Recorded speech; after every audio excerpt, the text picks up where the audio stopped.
नमस्कार दोस्तों, आज हम इस वीडियो में आपके साथ डिस्कस करेंगे न्यूट्रल फ्लेम के बारे में, जो गैस वेल्डिंग फ्लेम का एक टाइप होता है। क्योंकि गैस वेल्डिंग में मटेरियल को मेल्ट करने के लिए जिस हीट की ज़रूरत पड़ती है वो हमें फ्लेम से मिलती है। और गैस वेल्डिंग में 3 टाइप की फ्लेम यूज की जाती हैं: न्यूट्रल फ्लेम, ऑक्सीडाइजिंग फ्लेम और कार्बोराइजिंग फ्लेम। तो इस वीडियो में हम डिस्कस करेंगे न्यूट्रल फ्लेम के बारे में। तो सबसे पहले ये जानते हैं कि इसको न्यूट्रल फ्लेम क्यों कहा जाता है। क्योंकि इस फ्लेम के द्वारा अगर हम बात करें, जो मटेरियल हम वेल्ड करते हैं ना तो वो ऑक्सीडाइज होता है और ना ही कार्बोराइज होता है। तो कह सकते हैं कि मटेरियल पर इस फ्लेम के द्वारा कोई भी केमिकल इफ़ेक्ट नहीं आता। जो मटेरियल हम वेल्ड करते हैं उसकी केमिस्ट्री को ये अफेक्ट नहीं करता, तो जिसके कारण इसको हम न्यूट्रल फ्लेम कहते हैं।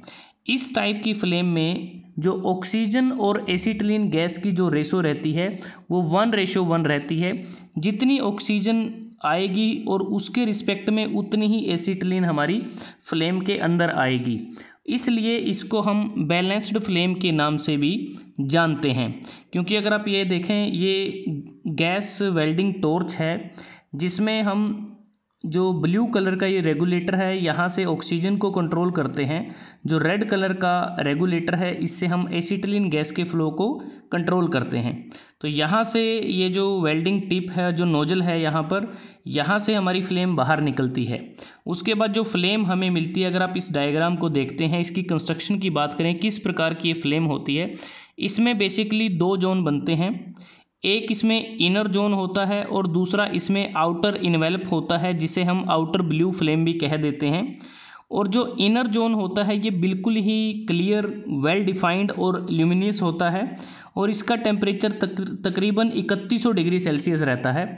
और जो इसका आउटर जो इन्वेलप होता है उसका टेम्परेचर हमारा 1260 डिग्री से 1280 डिग्री के बीच में तकरीबन रहता है। और जो इनर कोन होता है इसका जो टेम्परेचर होता है वो बेसिकली हम मटेरियल को मेल्ट करने के लिए यूज़ करते हैं। जबकि जो आउटर इन्वेलप होता है इसका काम होता है मटेरियल को प्री हीट करना, उसको प्री हीट करना और साथ में ऑक्सीडेशन से बचाने के लिए सील्डिंग प्रोवाइड करना, ये इसका काम रहता है। अगर हम बात करें जो इसमें एसिटिलीन गैस हम यूज़ करते हैं वो फ्यूल गैस होती है और इसमें 2 तरह से कंबशन होता है। क्योंकि जो न्यूट्रल फ्लेम होता है इसमें जो एडिशनल ऑक्सीजन हमें चाहिए वो एयर से मिलती है, तभी जाकर हमारा कंप्लीट कंबशन होता है। क्योंकि एसिटिलीन का कंप्लीट कंबशन होगा तभी जाके हमें हीट मिलेगी। क्योंकि इसमें 2 स्टेज में कंबशन होता है। पहले स्टेज में क्या होता है कि जो एसिटिलीन होती है वो ऑक्सीजन के साथ रिएक्ट करती है, ये ऑक्सीजन हमें सिलेंडर से मिलती है। एसिटिलीन गैस का जो सिलेंडर है वो मैरून या रेड कलर का होता है, ऑक्सीजन गैस का सिलेंडर ब्लैक कलर का होता है। तो इन दोनों में जब रिएक्ट होगा तो हमें कार्बन मोनोऑक्साइड और हाइड्रोजन मिलेगी और साथ में कुछ हीट मिलेगी। और ये जो हीट हमें मिली है ये हमारी, अगर हम बात करें, इसको हमें इंक्रीज़ करना होता है। तो उसके बाद क्या होगा कि जब सेकंड स्टेज आएगी, सेकंड स्टेज में जो कार्बन मोनोऑक्साइड और जो हाइड्रोजन हमें पहली स्टेज में मिली हैं वो एटमॉस्फेयर से मिलने वाली ऑक्सीजन के साथ रिएक्ट करेंगी।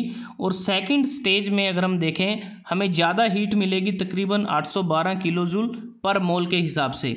और ये जो हायर हीट हमें मिली है ये बेसिकली कंसनट्रेटेड नहीं होती, ये हमारा जो एरिया होता है वेल्ड एरिया, उसको ये लार्जर एरिया पे ये डिस्ट्रीब्यूट हो जाती है।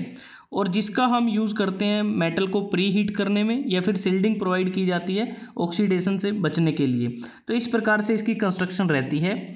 और उसके बाद अगर हम बात करें, जब इस फ्लेम का यूज़ करते हैं तो हिसिंग साउंड आती है और इससे बहुत ही कम स्मोक है जो बाहर निकलता है।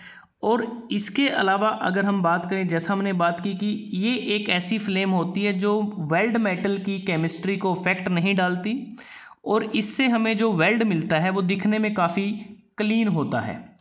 और इस फ्लेम के द्वारा हम mild steel, stainless steel, aluminium, low carbon structure steel इत्यादि मटेरियल को बड़ी आसानी से वेल्ड कर सकते हैं।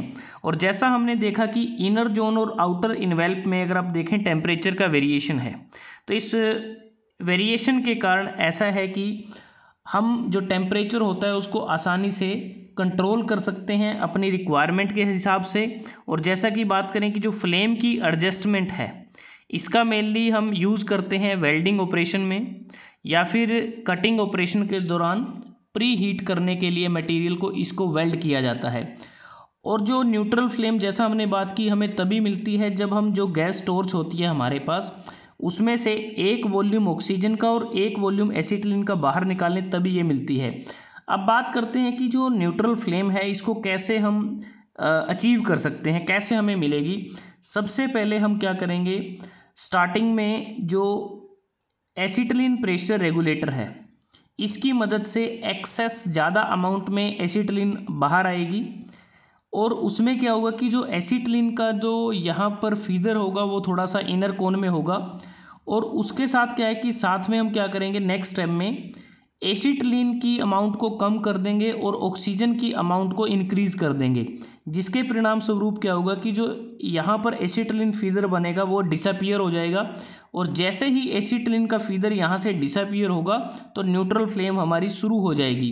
क्योंकि न्यूट्रल फ्लेम में सिर्फ दो ही जोन हमने बताए हैं, एक इनर कोन होता है, दूसरा इसमें आउटर इन्वेल्प होता है। क्योंकि ये एक ऐसी फ्लेम है जिसको हम ऑक्सी एसिटिलीन वेल्डिंग में सबसे ज़्यादा इसका प्रयोग किया जाता है।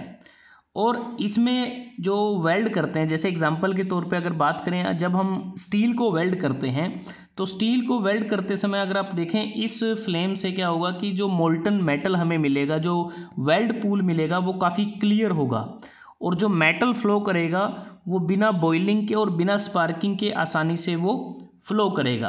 तो इस प्रकार से न्यूट्रल फ्लेम की कंस्ट्रक्शन होती है, इसके कार्य होते हैं और किस किस मटेरियल पे इसको किया जाता है वो हमने आपके साथ डिस्कस किया। अगर आपको वीडियो अच्छा लगा आप इसको लाइक कर सकते हैं, शेयर कर सकते हैं अपने दोस्तों के साथ, स्टूडेंट्स के साथ। तो जल्दी हाजिर होते हैं एक नए वीडियो के साथ, तब तक के लिए धन्यवाद। आपका दिन शुभ रहे।